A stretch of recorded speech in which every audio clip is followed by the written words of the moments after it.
안녕하세요. 1월 5일 매식경 시작하도록 하겠습니다. 자, 하루하루가 지금도 빠르게 가고 있습니다. 자, 여러분들 계획들 잘 세워서 하고 있어요? 계획 잘 세워야 돼요. 제가 이번 주에 영상 하나 올릴 테니까, 자, 제가 하는 방법 맞는 거 아니지만, 일단 지금은 계획을 빨리 큰 그림을 잡고, 그 큰 뼈대에서 내가 해야 될 것들이 어떤 것들이 있나, 그리고 그 안에서 내가 매일 루틴적으로 뭘 하면 좋은가, 그러니까 그런 것들을 지금부터 여러분들이 좀 생각해 보면 좋겠어요. 그냥 무조건 막 공부만 하면 힘들잖아요. 지치고. 그렇기 때문에 좀 더 구체적인 목표 의식을 설정하는 것부터 다시 한번 조금 시작했으면 좋겠어요. 그래서 제가 맨날 하는 얘기지만, 너무 일회일비 한다면 우리가 오래 못해요. 물론 이게 오래 할 게 아니지만 그래도 우리가 지치지 않고 뭔가 방향성을 갖고 하려면 뭔가 좀 꾸준히 해야 되거든요. 그래서 제가 말씀드린 이 계획 작성하는 것부터 한번 전 좀 다시 해봤으면 좋겠습니다. 자, 첫 번째 이슈예요. 새해 첫날 코스피 최고가 경신. 아, 이제 관심을 안 갖던 친구들도 제가 이렇게 얘기했으면 이제 코스피 한번 들여다보는 이제 그 정도 됐겠죠.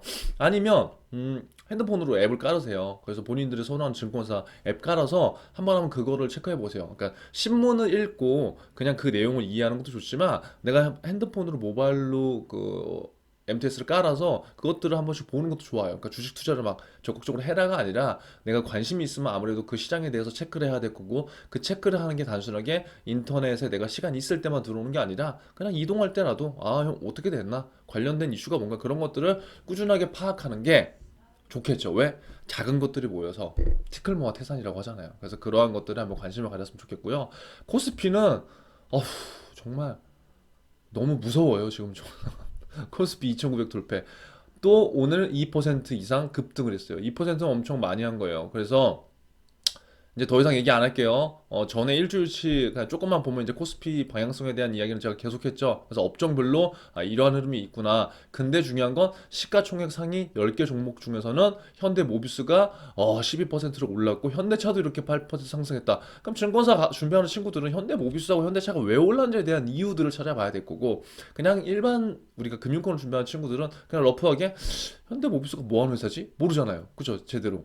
현대차? 대충은 아는데 오른 이유가 있잖아요. 그러니까 이런 것들을 한 번씩 찾아보면서 이게 산업 분석이 되는 거예요. 그러면 내가 예를 들어서 내가 금융권만 준비하려고 했었어도 현대모비스가 뭐지라고 하는 퀘스천, 내가 그 주식에 관심을 갖게 되면서 그러면 내 돈이 예를 들어서 들어가고 내가 만약에 공부를 하다 보면 왜 이렇게 주가가 상승했는지에 대한 이유를 찾아야 되기 때문에 이 산업에 대해서 관심을 가질 수밖에 없어요. 이 기업. 그럼 이 기업이 현대모비스라는 기업이 어떠한 산업에 연결되어 있는 건가? 어떠한 산업에서 어떻게 주로 수익을 내고 있는 건가를 찾아볼 수 있겠죠. 그러면 내가 전혀 전공한 학과가 뭐 문과건 뭐건 전혀 상관없겠죠. 왜? 그 기업에 대해서 내가 진짜 알고자 하는 거니까. 그러면 그렇게 알아가면서 산업 분석이 전반적으로 되고요. 알아가면서 현대모비스와의 경쟁사는 어딜까로도 찾게 되면은 그게 기업 분석이 되겠죠. 그러면 여러분들이 올해 상반기에 원서 쓸 수 있을까요? 없을까요? 쓸 수 있어요, 여러분. 쓸 수 있다고요. 그러니까 이러한 것이 뭐냐면 그냥 우리가 갖고 있는 고정관념. 나는 문과를 졸업했으니까 나는 여기 산업과 직무에만 갈 거야. 나는 이거를 졸업했으니까 여기 특정 직군과 산업에 갈 거야. 아니에요. 주식에 관심을 갑작스럽게 가졌어. 관심을 가졌다가 내가 정말 이 산업에 대해서 발전 가능성과 성장 가능성을 봤어. 그래서 내가 예를 들어 직접 투자를 해봤어. 근데 그게 현대모비스야. 근데 내가 관련돼서 보니까 이 산업에 현대모비스가 지금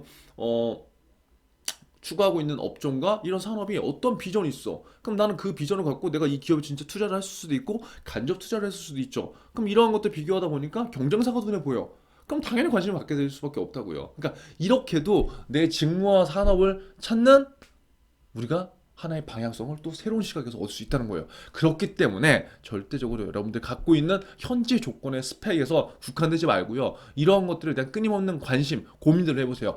대부분 우리가 지금 취준이 힘들고 어려운 것은 내가 졸업한 학과, 내가 잘한다고 판단한 일에 대해서만 지금 지원을 하고 원서를 넣고 거기서 실패를 맛보는 거거든요. 물론 그 길이 내가 어렸을 때부터 픽스 해놓은 거라면 상관없어요. 하지만 저도 그랬고 여러분도 그랬고 대부분 취준생도 그랬고 현직자도 마찬가지일 거예요.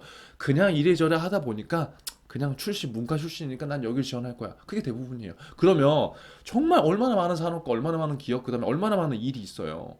어느 누구도 그 일에 대해서 다 알지 못한다는 거죠. 결국 관심 부족이고 이것들이 다 관심 부족이 아닌 이유는 이것들을 누가 우리가 학교 다닐 때도 일일이 다 가르쳐 줄 수도 없고 지금 취업 준비를 할 때도 어느 누가 현직자들을 뭐 몇백 명을 만날 수도 없는 게 현실이기 때문에 내가 보이고 그리고 내가 알고 있는 분야에 대해서만 우리가 지원하고 준비하고 연습할 수밖에 없다는 거죠. 그러니까 여러분들이 성장할 수 있는 게 꼭 이 방향이 아닐 수도 있다는 거예요. 뜻하지 않게 오늘 제 얘기를 듣고 진짜 이렇게 현대모비스나 뭐 이런 것에 이런 뭐 기업과 산업에 대해서 진짜 이런 게 재밌네? 진짜 매력 있다라고 느끼는 친구들도 분명히 있을 거예요. 그거를 누가 접하느냐, 그리고 어떻게 받아들이냐, 그리고 그것들을 어떻게 액션하느냐에 따라서 많은 것들이 달라질 수 있기 때문에 저는 여러분들이 조금 그런 시간은 지금 가져도 충분하다고 봅니다. 자, 그래서 아무쪼록 이렇게 하고요. 그래서 뭐 코스피 대장주 시가총액 상위 종목들이 엄청나게 올랐다. 이제 더 이상 이거에 대해선 얘기 안 하겠습니다. 손태승 우리금융회장 사실상 연중 비상 경영체제 각오 열정 보여주길. 자, 지금 이제 신년이 되면요, 만약에 금융권을 준비하시는 분들은요, 각 은행장님이 얘기하는 신년사를 꼭 노트에 정리를 해야 돼요. 이건 제가 나중에 이제 금융권 나오면 제가 또 따로 얘기를 하겠지만 꼭 정리를 해야 돼요. 일반 기업을 준비한다, 대기업을 준비한다. 그 기업의 신년사 오너가 얘기한 멘트들을 여러분들이 잘 기억해야 돼요. 이건 다 똑같아요, 방향성. 왜? 그 기업의 회장, 그 기업의 사장님이 얘기하신 말씀은 뭐예요? 우리 기업이 앞으로 이렇게 가겠다는 방향성을 던져준 거예요. 그러면 그 기업의 최고 분이 그런 얘기를 했으면 기업이 그렇게 가겠다는 거죠. 그게 회사의 방향성이고요. 그러면 우리는 당연히 취준을 함에 있어서 그러한 것들을 조금 더 지금부터 되새길 필요가 있죠. 그래서 이러한 것들을 여러분이 면접장에 갔을 때 무의식적으로 이러한 멘트라든가 용어들을 기억하고 있다가 그런 것들에 대한 로열티를 보여주는 것도 굉장히 중요한 방법입니다. 자, 보면 우리 금융지주 한번 볼게요. 이거 기사는 그냥 읽어보세요. 뭐 이렇게 어쩌고저쩌고 막 나왔어. 하여튼 결국은 뭐예요? 코로나 전대미문 위기예요. 그래서 비상경영이다. 여러분, 항상 어떤 기업이든지 비상경영이 아닌 시기가 없어요. 특히 금융권 더 그래요. 저도 있으면서 한 번도 어렵지 않았고 한 번도 뭐 좋았던 적이 없어. 맨날 비상경영이다, 뭐 이익을 내야 된다. 그거 왜 그래요? 기업에서는 그렇게 할 수밖에 없어요. 직원들을 굴려야 되니까. 그쵸? 그리고 항상 근데 중요한 건 그 임직원 그 임원들과 직원들의 괴리감이 굉장히 커요. 비상경영 직원들은 뭐 솔직히 뭐가 맨날 비상경영이야. 맨날 우리 힘들게 하지. 솔직히 이런 생각을 하는데 여러분들 그냥 그렇다고요. 그래서 중요한 건 지금 현재 굉장히 하지만 예전과 다른 거는 지금 사회 전반적으로 경제 전반적으로 안 좋아지고 있는 상황이기 때문에 금융권이 이러한 사회적 책임이라든가 도덕적 의무 이런 것들을 어떻게 하는지에 따라서 많은 사람들이 조금 어떠한 혜택을 볼 수도 있고 그냥 지나쳐질 수도 있고 그런 상황인 것 같아요. 그래서 금융권에 대한 책임이 굉장히 저는 중요한 것 같고 여기 나오잖아요. 사회적 책임. 그리고 이제 금융시장의 변동성이 지금 계속 커지고 있다는 거죠. 그래서 머니무브가 계속되는 가운데 우리 금융은 특히 수익성 부분에서 어려움을 겪을 수밖에 없다고 지금 우리 금융 지주 회장님께서 얘기한 거잖아요. 그러니까 이런 것들 잘 포커스를 맞춰야 돼요. 그래서 결국 음, 자, 그룹 경영의 목표가 뭐냐? 혁신과 효율성 기반. 그다음에 그룹 경쟁력 강화. 이런 것들이 어, 정해졌고 6대 경영 전략. 그러면 여러분들이 알아야 될 건 이거 적어 놓는 거예요. 혁신과 효율성 기반.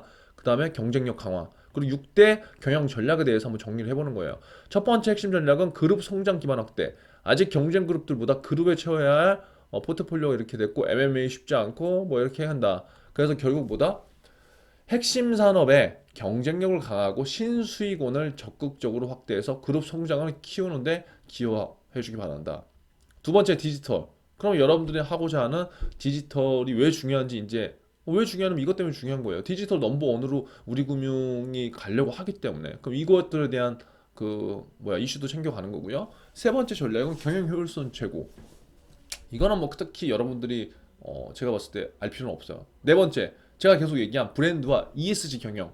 ESG에 대한 거 제가 계속 얘기했죠. 이것들이 지금 올해에는 금융권뿐만 아니라 일반 사회, 일반 대기업들도 무조건 갖고 가야 되는 거예요. 그래서 이 ESG에 대한 관심, 그다음 리스크 내부 통제 이런 것들은 만약에 은행권을 쓴다면 요 직무에 관련된 학생들은 조금 더 보면 좋고, 그게 아니라 일반 영업을 지원하는 친구들도 뭐예요? 금융소비자보호법 그 새로 시행되면은 문제점들이 있을 거잖아요. 그리고 거기에 따른 준비를 해야 될 사항, 그런 것들에 대해서 우리가 생각해 볼 필요성이 있다는 거예요. 그 다음에 글로벌 산업. 그래서 이 6개 그 경영 목표였나요? 경영 전략을 여러분들 한번 잘 적어놓고, 아, 우리 금융은 이렇게 좀 가는 거구나, 그냥 그렇게 한번 정리를 지금 해놓으면 나중에 편하겠죠. 또 기업은행도 마찬가지죠. 짧게 볼게요. 중소기업 지원 소임은 변하지 않지만 뭐예요? 기업은행이 아무튼 지금 중소기업은행 하면 터줏대감처럼 이렇게 계속 뭔가를 상징성 있고 그런 이미지를 갖고 있는데, 중소기업을 지원하는 소임은 변하지 않지만 그 대신 뭐예요? 시대적 흐름에 맞춰서 IBK 역할이 달라져야 된다. 그러니까 터줏대감 같은 이미지는 좋지만 기존처럼 계속적으로 어떠한 변화를 뭔가 추구한다던가 그런 게 지금 과거에는 없었잖아요. 근데 그런 것들을 지금 하겠다는 거예요. 윤종원 행정이 와서 그러한 것들에 대한 그 작년에 와서 한 얘기들이 있거든요. 그래서 그런 것들을 잘 보면 되고, 중소기업의 혁신 성장을 뒷받침하고 뭐 이렇게 하겠다. 그래서 5가지 분야, 이거 잘 보세요. 코로나 위기 극복, 혁신금융 작년에도 나왔어요. 그 다음 디지털 또 나왔죠. 그러니까 디지털이 지금 계속 겹치잖아요. 그 다음에 바른경영은 작년에 윤종원 행정님이 취임하고 나서 바른경영 나왔던 거예요. 그리고 사람 중심 인재 경영도 작년에 나왔던 상황이에요. 그러면 이런 것들 5가지 분야를 우리가 키포인트로 잘 갖고요. 여러분들 자소서나 면접 때 이런 것들이랑 어떻게 매칭을 시킬까, 지금부터 이런 것들을 고민해보는 게 좋아요. 자, 그래서 금년에도 최우수 과제가 돼야 된다. 그래서 쭉 한번 읽어보시고요. 이거는 뭐 혁신금융 발음 경영 제가 중요하다고 계속 얘기했죠. 그러니까 이런 것들에 대해서 여러분들이 다시 한번 알고 갈 필요성은 있을 것 같습니다. 자, 절박한 시중은행 물처럼 변해야 살아남는다. 아무튼 각 지주 회사 회장님들이 말씀하셨으니까 이런 것들에 대해서, 그러니까 이렇게 얘기하는 건 뭐예요? 은행권에 공통적으로 중요한 이슈들은 있지만 각 은행별로 방향성이 다 다른 거자고요. 왜? 연임해야 될 거 아니에요. 냉정하게. 여러분, 직원들보다 더 힘든 건 누구냐면 임원들이고요. 더 높은 분들이에요. 왜? 이분들은 우리 그 일반 직원들처럼 오래 가지 않잖아요. 이제 거의 어떻게 냉정하게 얘기하면 1년 단위가 이분들은 살아남느냐 못하냐 그거예요. 그렇기 때문에 똑같이 뭔가를 추구한다? 그거는 절대 맞지 않는 거죠. 그래서 각 커리어별로, 그리고 본인들이 추구하는 그런 방향별로 사업이 달라질 수가 분명히 있다는 거예요. 자, KB 같은 경우는 1등 하려면 비금융 진출해요. 그러면 1등 하려면 비금융에 먼저 포커스를 두겠죠. 그 다음에 신한 같은 경우에는 빅테크 손잡고 디지털 투자한다. 그러면 이게 우선순위고요. 그 다음에 하나는 글로벌에 저 포인트를 둔 거고, 우리는 비은행 MMA에게 포인트를 더 둔 거고, 뭐 농협은 이렇게 된 거고. 그래서 결국, 하지만 그럼에도 불구하고 5개 금융지주에서 중요한 건 뭐냐면 변화하지 않으면 도태된다. 그러니까 뭐든지 지금 현 상황에 대해서 변화와 혁신을 토대로 해서 이 위기를 어떻게든 기회로 만들고자 온갖 노력들을 다 하고 있다는 것은 분명하다는 거예요. 왜? 지금 완전히 초저금리 시대잖아요. 그리고 또 뭐예요? 수익이 안 나잖아요. 그러면 기존처럼 영업을 계속해서는 안 된다는 것들을 누구보다 더 잘 알고 있고, 수익이 나지 않으면 위에 사람들은 있을 이유가 없는 거예요. 안 그래요? 그러면 본인들도 일단 살아남아야 될 거죠. 이건 여러분 냉정한 거예요. 네. 그래서 이러한 변화들을 우리가 잘 보여야 되고요. 자, 디지털 신년사 3대 키워드 디지털 글로벌 고객으로 요약된다. 제가 2019년 그다음에 2018년 계속 제가 교육하면서 취준생들한테 얘기한 게 있어요. 2019년도 그랬고요. 2018년도 그랬고요. 2개 키워드를 저는 강조했어요. 디지털과 글로벌이다. 2개. 근데 2021년 지금 나온 건 뭐예요? 여기에 고객까지 들어온 거예요. 고객까지. 이거는 제가 봤을 때 맞는 것 같아요. 디지털 글로벌 고객. 그래서 여러분들이 이러한 이슈들을 한 번씩 챙겨보시고요. 각 은행별로 강조하는 게 뭔가를 잘 한번 살펴보세요. 그러면 여러분들이 어떻게 이것들을 활용해야 되나 그런 것도 잘 보일 수가 있어요. 그래서 대출인데 지겹죠? 계속 얘기하잖아. 계속 모르면 매식형 3일치만 보면 알아 이거. 처음 오신 분들은 꼭 봐요. 자, 결국은 뭐다? 어제 고소득자에 대한 대출 안 해준다고 했잖아요. 근데 보세요. 하나은행은 1억 5천까지 비대면 대출 해주고, 국민은행 의사대출 1억 들어. 그러니까 하루하루 뭔가 계속 다르다는 거야. 그쵸? 그쵸? 신기하죠? 그러니까 결국 은행은 뭐다? 이익을 내야 되는 집단이다. 이익을 내야 되는 집단인 것을 분명히 여러분들이 알아야 된다.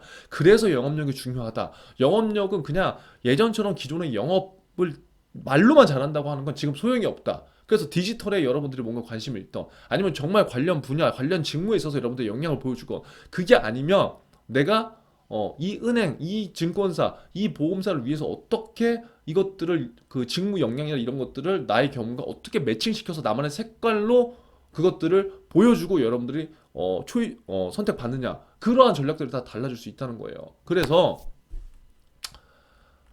이러한 이슈들을 계속해서 보세요. 이건 제가 더 이상 얘기 안 할게요. 그래서 앞으로 상반기 이제 영업 시작됐기 때문에 대출 해줄 거예요. 대출 해주는데 그 해주는에도 그 뭐야 한도랑 이제 그런 것들이 은행별로 차이가 물론 있겠죠. 그래서 아무튼 오늘도 이렇게 마쳤습니다. 오늘 하루도 힘내시고요. 댓글 계속 달아주는 거 좋아요. 여러분들 서로 화이팅 화이팅 하고 뭐 서로 힘을 받고 하는 거죠. 그래서 정리를 하는 친구들도 있고 그냥 감사합니다 하는 친구도 있는데 감사합니다. 감사합니다 하면 저도 기분 좋죠. 근데 감사합니다 하지 말고 뭐 하나라도 우리가 한번 요약해서 여러분들 스스로 남기고 그 댓글들을 보면서 또 다른 친구들 도움을 받고 나도 도움을 주고 서로 그렇게 서로 시너지가 될 수 있는 그런 공간이 됐으면 좋겠습니다. 아무쪼록 오늘도 우리 화이팅 합시다.